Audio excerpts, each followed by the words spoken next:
This Dabo Swinney and Clemson thing, to me, is the beginning of the end of the Swinney era at Clemson. I've heard head coaches get fired up before. I've heard head coaches say some crazy things before, and you think, I still believe in that head coach, and I don't think he's gone insane. But then I listened to this, and I'm going to play the clip. I'm going to play the Dabo clip, and I thought, oh, he's lost it. So effectively, I'm not going to play the call. It's a very long call. This guy named Tyler calls in. He's a veteran. He's probably 40 plus. It just says, Dabo, I've been a Clemson fan since I was in diapers, been a Clemson fan for decades. Before you were even here, I was a Clemson fan. And I just, I have a lot of love and respect for you, but they're paying you $11.5 million, second highest paid head coach in the country, to go 4-4. How do you justify that? Which is a tough question. But to me, it's like, oh, we should probably be asking those questions more often. Hey, you're winning every year, and then you just kind of stop winning, and now we're paying you $11.5 million. That's weird. Like if I'm just not doing my job one year, it's like, I'm going to take this year off. I had a bad year. I'm going to have to face the heat as a podcast host, much less a college football head coach. Where will Dabo Swinney coach next? Is it Baylor? Is it West Virginia?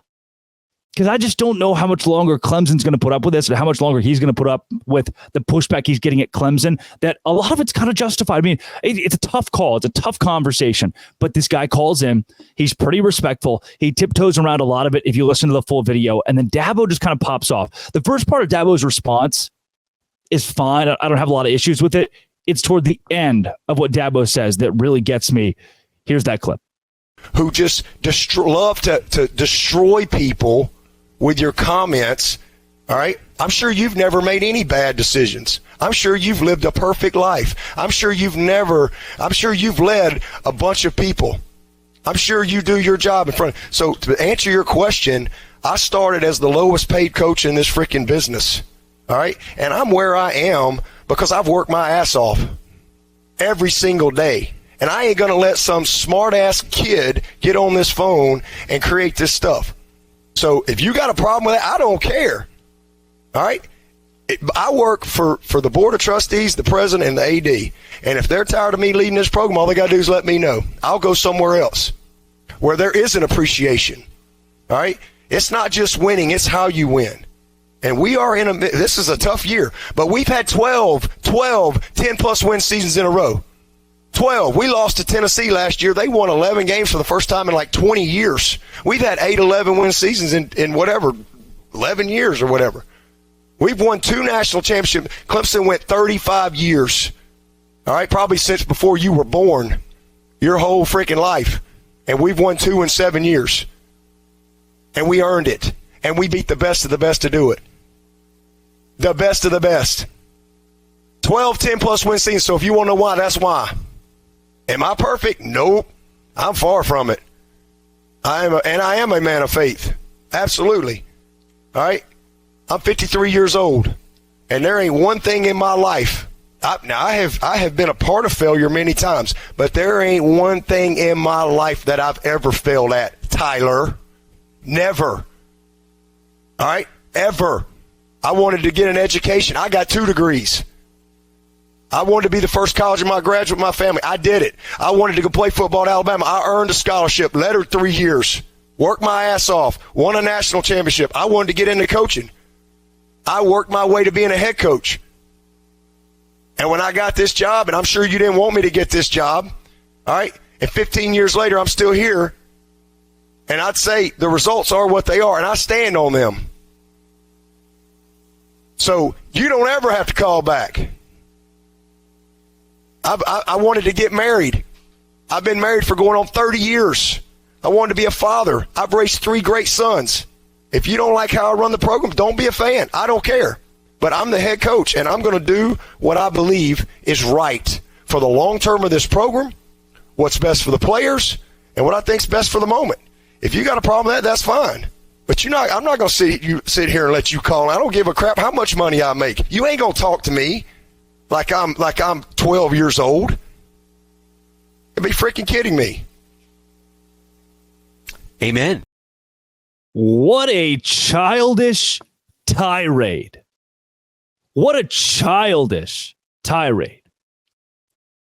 It is baffling to me that he, just put the gun down, dude, first and foremost. Your team is 4-4. You've set the precedent of winning. You told me that for sure. I this, I that. I've done this. Clemson was good for 35 years before me. I got here. I've never failed.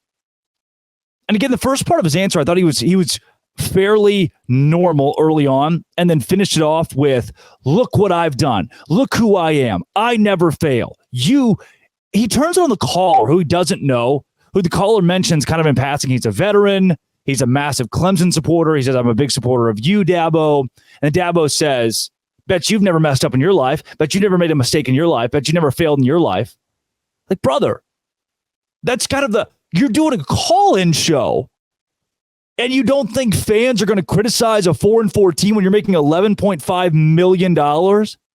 I'll do some nasty stuff for $11.5 million, much less coach a football team.